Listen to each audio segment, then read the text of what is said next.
back with more Buffy. This is episode 17 of season 6, and yeah, I'm very excited to see what's going to happen next, given what happened last episode with Xander and Anya's non-wedding, I guess. Anya potentially becoming a vengeance demon again, Xander kind of left her at the altar, not ideal, not great.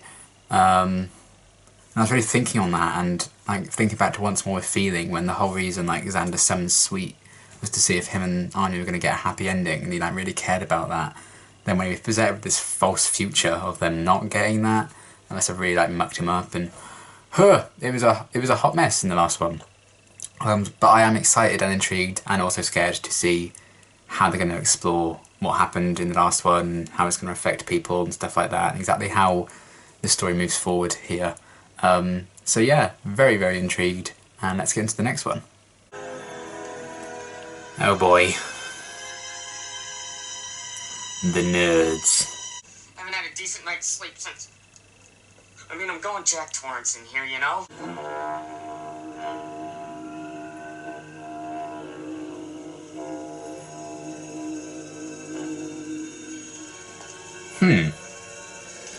When I was starting to take them seriously, then he did that.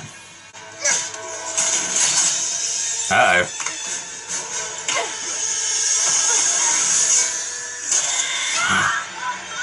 You're gonna hurt yourself. She's gonna break the knee. We're gonna have to strap her down. Huh?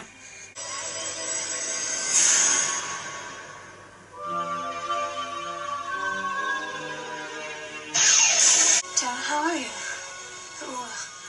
I was wondering, maybe... Oh, she's practicing. Coffee? Food?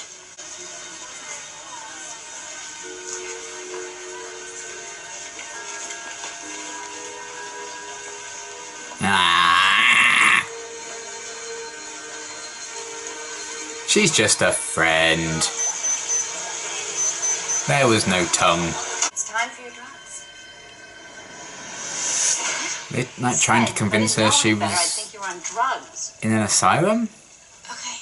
I don't know, it was inconclusive and I didn't stick around to find out. I might have magicked my fist through a wall or something. I guess that's fair to have walked away then. Once you fall for Willow, you stay falling. Correct. Thanks, Buffy.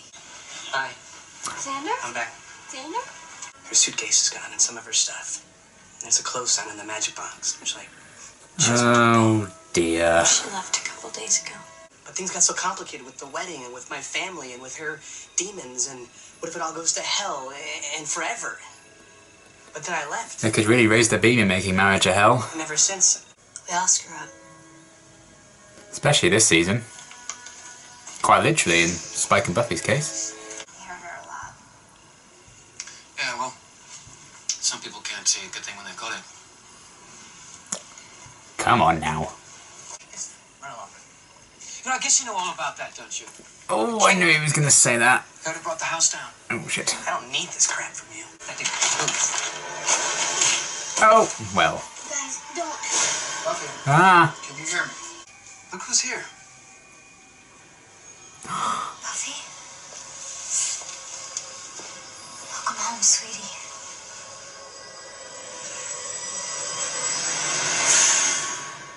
Uh-oh. Uh-oh. I was checking houses on that list. Willow with her hair tied up Looking for is everything. nurses and other patients. Well, at least she's telling them that there's something up for once. They told me that You think this isn't real just because of all the vampires and demons and ex-vengeance demons and the sister that used to be a big ball of universe-destroying energy? Mom.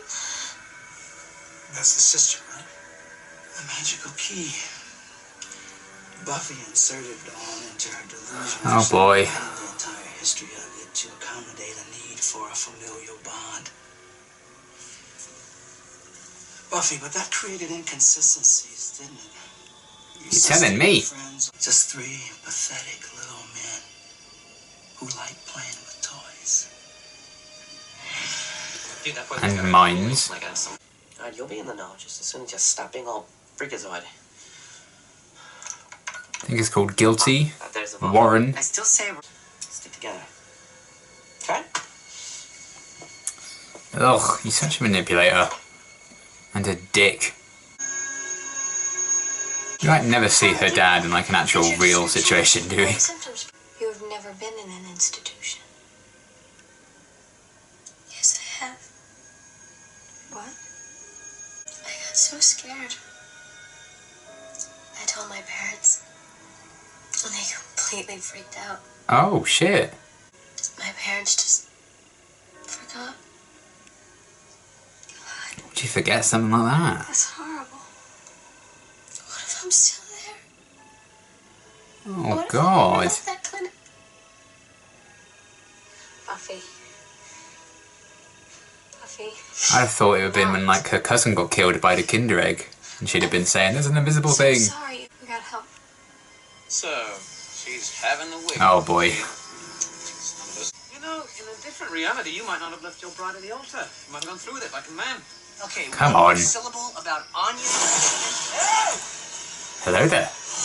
Oh, balls, you didn't say you was a cloggable gashman, Nick. I can't say clogger.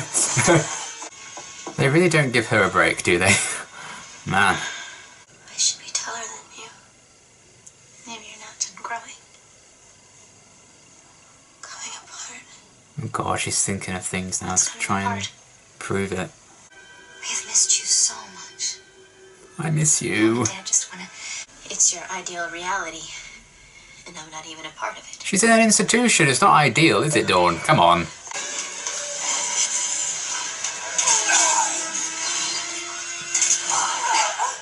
Xander. When it's cool, drink it all down and everything should go back to normal. You never stop coming through. Thank you, Willow. Not sure it was ever normal even before this. I'm gonna let Dawn know that everything's gonna be okay. For like a week. You're not drawn to the dark like I thought. You're addicted to the misery. That's why you won't tell your pals about it. That's why we keep watching these shows. You have to be happy. You gotta tell your friends about us. All right, Will. Oh, it's EastEnders all of a sudden. My goodness. Oh, she's not going to drink it now. Drink it. Drink it. Drink it. Drink it. Drink it. Drink it. Don't put it down. That's not drinking it. Why are you not drinking it? She's pouring it away. I mean, actually, that looks disgusting. But drink it. Pick up that bin and drink it. I don't want to go back there. Does she want to feel like she does it on her own and not just some medicine or something? I want to go home. Because she's the hero? Just to overcome it herself? It'll be nice to see you all better. Unfortunately, So did Willow get that antidote to you all right? Yeah. I'm better now. Great. So where's it's settled. Willow? We're real, right? Been a part of the Buffy obsession. Oh shit. Oh god. What the fuck is going on? If you really wanted rid of them, you'd have just killed them there and then, not tied them up. Don't you knock? Did you not hear her knock Xander out with a pan? I'm going over to Janice's, where they actually like having me around. You're not going anywhere. You're hallucinating.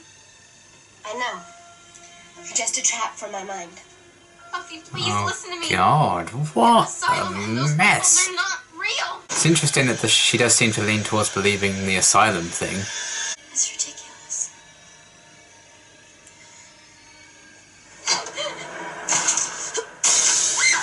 The girl who sleeps with a vampire she hates? Yeah, that makes sense. Oh, look what you just did then. That's impressive. That's a Slayer thing. Giles? Giles? I know you went at the wedding, but hurry the fuck back. Oh my god.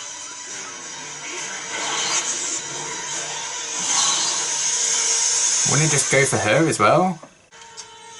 Hello? Oh, come on. Come on, voice of reason. Save the day. Absolute legend. Willow? Examete. Yes! Ah, badass. Demon Explodia. Now.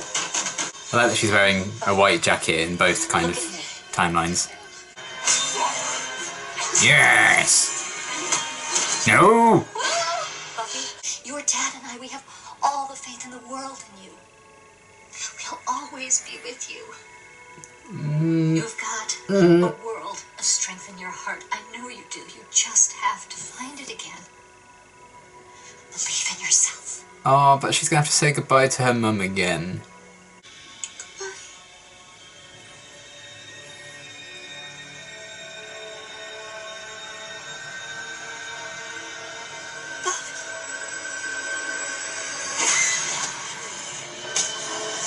Oh.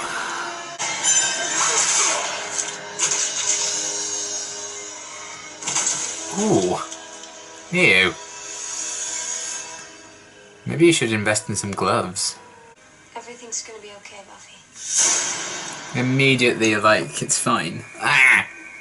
I love them. I'm afraid we lost her.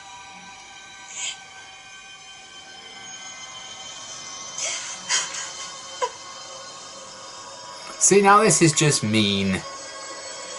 Okay, that was a really good episode. I really liked that. There are a few things I'm kind of like, about. But at the same time, I feel like they just had to do these things to make this idea work. Where do we start with?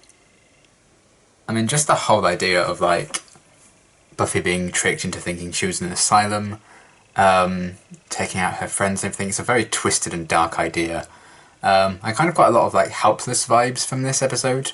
It's a lot like that one in a similar kind of way, and of course like Spiral in the Way of the World as well. And I think they even reference that in like the fake world, if you perceive it to be the fake world, because I think with how it ended, it's kind of just like, well, she's gone. You know, you could, I guess, read that as, oh, that's the real world, and actually everything that has happened is fake.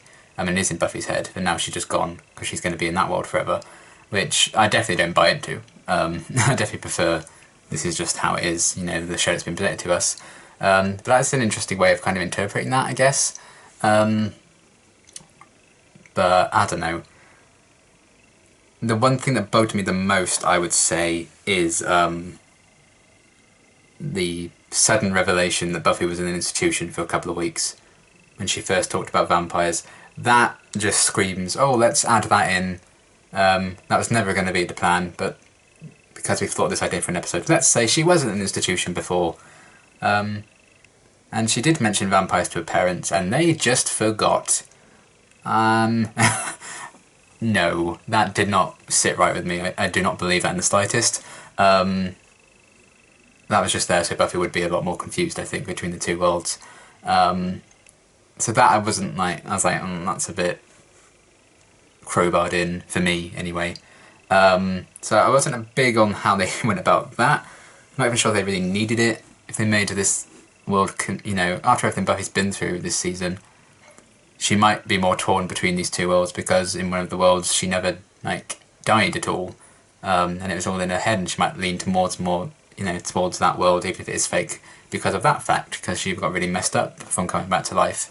So I think there's plenty of ways for her to be torn between like an asylum world and the real world, even without that kind of lore addition that seemed really like crowbarred in. So yeah, I wasn't big on that and the idea that, oh, in time they just forgot. Really? I don't know. That seemed bizarre to me, especially when Joyce finds out again at the end of season 2 that she's a vampire slayer. Surely she would remember then, you know, oh god, these vampires again, you brought this up before. You know, my daughter wasn't at home for a couple of weeks. I was alone with my husband for a couple of weeks because my daughter was in an institution, but I completely forgotten until now. That seems a bit unbelievable to me. So I wasn't really a fan of that aspect. I feel like they could have removed that and found a different way for her to be torn between which world is real and not. And I don't think they really needed to do that. That just seemed crowbarred into me, and I wasn't big on that. But aside from that, I think we had still a very interesting kind of thing going on with her being like torn between all of that. and the kind of twist of her like hunting down her friends in like the last little bit of the episode, like that was kind of brutal. I think Sarah Michelle Gellar was great in this episode, because of course they made her cry, because they always make Buffy cry, particularly this season. She does not get any time off whatsoever. So everything with that was very interesting kind of insight into her psyche, I guess, and how she works. And you can kind of buy into, oh, you know, I'm a vampire slayer, my sister is like a ball of energy. Of course that's ridiculous. Of course I'm actually in an asylum and all that. And what Spike was kind of saying to her about, you know, just live your life for a bit, and get over the whole hero thing, and the fact that she's kind of addicted to sadness. I think that is very true of her ever since she came back. Maybe not because she necessarily wants to just feel sad all the time. I think she just doesn't know how to kind of manage that. Because she came back to life when the Master killed her, but she got catharsis and closure with that when she destroyed his bones. She never quite could achieve that with how she got brought back the second time round. So she doesn't really have a way to make peace with that, and therefore she's just kind of always in this kind of depressive kind of spiral, which is the tragedy of it. And that's caused her to make bad decision after bad decision this season, along with most characters. So yeah, that's kind of interesting to think, is she just like playing up to the hero kind of mantle, and she doesn't want to feel better? I think there are a lot of people in the world who know what maybe they have to do to kind of feel better about themselves and move forward and everything, but they just don't. Maybe because they genuinely can't see themselves doing that, like anxiety or whatever. You can't take those steps towards improving yourself and everything, or getting better, you know, asking for help, you know, talking through all your feelings and depressive thoughts and everything. You know, for a lot of people, there isn't a way out of that. And is that because they don't want to feel better? Maybe, you know, this is all Buffy knows now, and she's already having kind of a crisis of life this season as it is. So if she tries to get out of how she's currently feeling, that's going to be just another new kind of way of living her life, and she's already scared of living her life as it is. So if she needs to change what she's already living through, even if it is kind of this depression and everything, that's kind of a terrifying prospect to have to change, because it's the fear of the unknown. So kind of how they were exploring that, I think, was really, really interesting. And the design of the demon I thought looked great. And did they have to summon it from the didgeridoo of death? I don't know. That seemed a bit... I didn't mind the trio scenes we got in this episode. I like that Jonathan seems to be a bit more of an outcast now. He's definitely kind of being hit with the guilt of what they did to Katrina. I like that at least one of them's feeling that, and I think that's going to be a thing that continues, so I like that. It's just adding a bit more depth to them. Warren continues to just be an absolute dickhead. Him trying to like manipulate Jonathan and everything. And he seems to enjoy making Jonathan feel left out as well. So he's just the worst. But again, yeah, they weren't like a big part of this episode. I feel like they haven't really been in it since the whole like big Katrina deal. They haven't really gotten like a ton of them really. And yeah, I think they still need to win me over. I think I still need to see the whole season out and see how I feel about it at the end. But I didn't, for the most part, I enjoyed what we got of them in this episode, even though it was quite brief. But I'm definitely more intrigued in like the whole thing they're doing with Jonathan. The fact that at least one of them's kind of feeling the guilt and the weight of what they did. So I'm excited to see exactly what that's gonna, you know, what they're gonna do with that, and how they're gonna escalate things, I think, even further with this season. Because, you know, they did put Buffy through the ringer in this episode, but, you know, it's not like Angelus, you know, killing someone close to Buffy's watcher and having that kind of impact on her in that way, or the fact that he used to be her love and that really got to her. You know, you could have just had this demon emerged from the Hellmouth, poison Buffy, and then the episode's, you know, exactly the same. So it's like, oh, the trio summoned a demon that then did all the damage to Buffy. It's not really them. So it wasn't quite like the whole Katrina episode where I feel like they were a lot more of like a threat, and they were actually like really being effective as villains. And I get the point is that they're not supposed to be like all that threatening, and there are some dark moments there where, you know, they're just kind of 3 teenage boys being all stupid and silly with these gadgets and everything, and sometimes it just goes too far and goes horribly wrong, and that's the darkness in it. But, you know, we've had that in like 1 episode, and I don't know, they still need to win me over, I think, the trio. I go back and forth with them a lot in the episodes. And I know there are a lot of fans of the trio out there, so I don't want to say they're not effective villains, because they have proven to be, but I don't think often enough for me so far.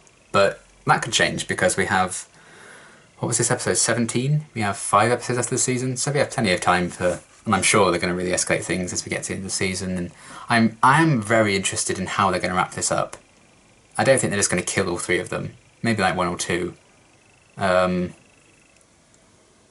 And even if they do, I don't think Buffy would be the one to actually kill him, and I think it's a different when it's humans. But I did also like how this episode was kind of playing on that in like the asylum state, you know, almost like, oh, you're running out of ideas, all these demons and stuff you're fighting, and now it's just 3 boys, and a couple of them you went to school with, 3 teenage boys, that's your villain now?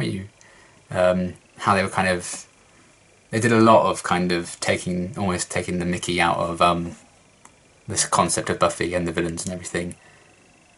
And I'm also not big on them just saying, you're ridiculous because you have a mental illness. Not a big fan of that aspect they went for as well. But, you know, TV's come a long way since then in terms of their portrayals of mental illness. And this is kind of one specific case to Buffy, so it's not like they're making fun of mental illness in general. Just in this one case, I think they maybe could have handled it a bit better. But still, I am intrigued as to exactly what the end game's going to be with the trio, and exactly like what their onward fate's going to be, because I really don't know. That is one thing that does intrigue me. Oh yeah, they'll kill Angelus. They'll kill the mayor. He's a demon. Blah blah blah blah. They'll kill Adam. He's a weird Frankenstein monster thing. What do you do when they're 3 teenage boys who just let things get too far? That does intrigue me, and I'm excited to see a bit more of that. And then we had Spike kind of being a bit of the master manipulator again to both Buffy and Xander in this episode. And so it's moments where he shows genuine concern for Buffy I enjoy, but then he's like, you don't know a good thing when you have it. I'm like, shut up, Spike. But still, I like his presence, as always, because I do like Spike a lot. Willow seeing Tara, that didn't really go anywhere. Her like seeing Tara with another woman, especially, they didn't even like bring it up at the end or anything. So maybe that's going to be a thing that continues with them, maybe some more tension with them going forward. I don't know, but maybe you could have just saved that for like the next episode if you're going to address it there anyway. Just have that happen at the start of the episode, I don't know. But I guess it's nice to see, like, it was adorable to see Willow try and practice, like, oh, Tara's coming, this is what I'm going to say. So I think they are kind of really getting close to a spot where they could get back together. So I'm excited to see a bit more of that story. And I do feel like ever since they had the Willow and Tara breakup thing, I do think they've really underused Tara. I think there's been so many opportunities for her to have like a real episode to herself and shine and see what she does, you know, in the day-to-day kind of thing. What is her relationship with that woman? I know it's kind of supposed to be a mystery in this one. I think they're just friends. It wasn't like they snogged or anything, you know.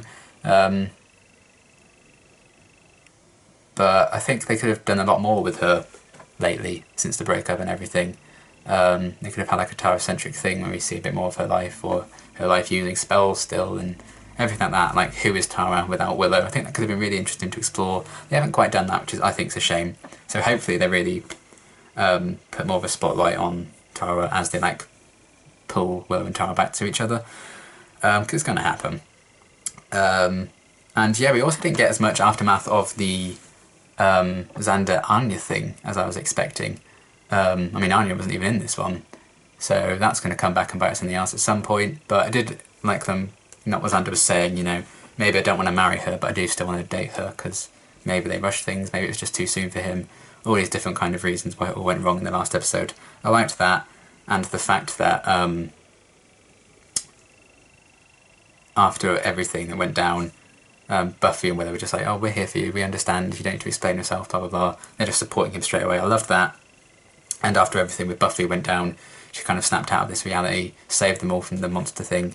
They were just like, oh, are you okay, blah blah blah blah blah, and they, again, just back to supporting and completely forgiving her straight away. So that was all pretty cool.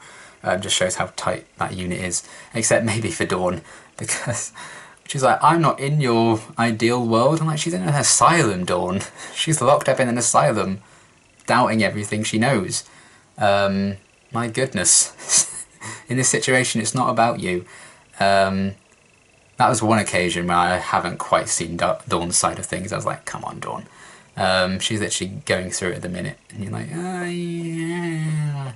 No. But again, she's like, what, 14, 15, 16? I can't remember. So it's a rebellious teen phase, you know. She doesn't have her parents around or anything. And it was crazy seeing, is it Hank? Is that her dad's name? Joyce and Hank? Seeing them again, even in like this twisted version of reality, which is when we only really properly see Buffy's dad most of the time anyway, which is an interesting thing because he's kind of the absent father. I like that he's only really present in like worlds and scenarios that aren't real. I quite like that. But seeing Joyce again and that little speech at the end, it was funny that what Joyce was saying, even in like this fake Joyce and this fake world, that was what like guided Buffy home. And her words there, and saying, I'll always be with you, blah blah blah. I think that was kind of a big wake up call for Buffy. And I like that it was kind of what Joyce was saying that helped her kind of snap out of it. That was nice. And it's always sad to see Joyce again after everything, but it was a really nice surprise to see her pop up again, even if it wasn't like, Joyce. But yeah, when she was kind of like, oh, we'll always be with you. You will. I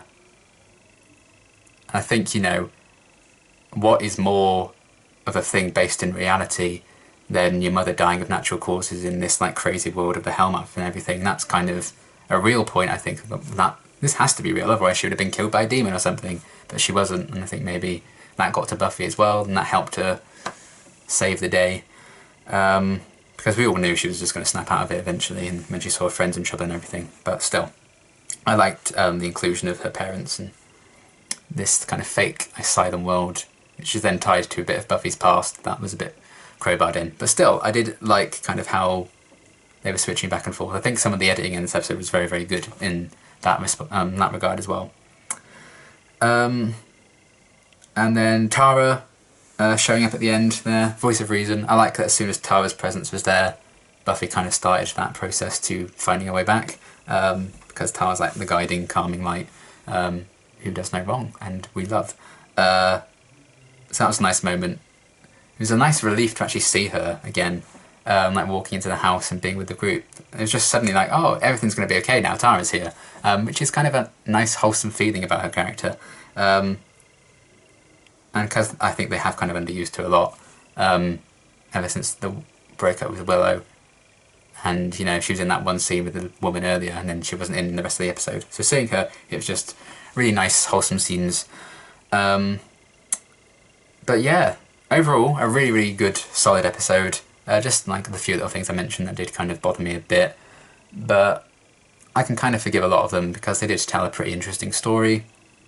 And I was complaining Angel recently was that I feel like they glossed over the aftermath of an event too quickly, and we had this episode that wasn't really focused on that, and didn't quite work for me in that sense. We had that just not long ago with Angel. It didn't bother me in this episode that they didn't really pick up on the Xander and Anya thing. So I can't explain exactly why I'm okay with it here and not in Angel. I guess it was still because it was focusing on like what Buffy was going through and some things that had already been set up this season, as opposed to just this new backstory with Gunn. I don't know. Who knows? But overall, a really, really solid episode. I did enjoy it, and I look forward to seeing where things are going to go with the rest of this season. And yeah, Willow in a ponytail is a big yes from me. That's my big takeaway of the episode. And yeah, Sarah was great. Some interesting stuff with like Spike and the trio and stuff like that. And the potential of that ending as well, how you could read that in different ways. It's pretty interesting, even though never in a million years would I believe that the Asylum world was real. either way, that's the kind of magic of Buffy. We all much prefer this world of pain and death and mothers dying of natural causes in this world of demons and vampires and such. It's funny that I'd rather root for that world to be real than this poor girl's in an asylum. But there you have it. That's the power of Buffy. And yeah, good episode overall. My next reaction will be, the next cycle it'll be now. I think it's the next episode of Buffy, then I think it's Two Angels, I believe. So yeah, and until then, thanks for watching.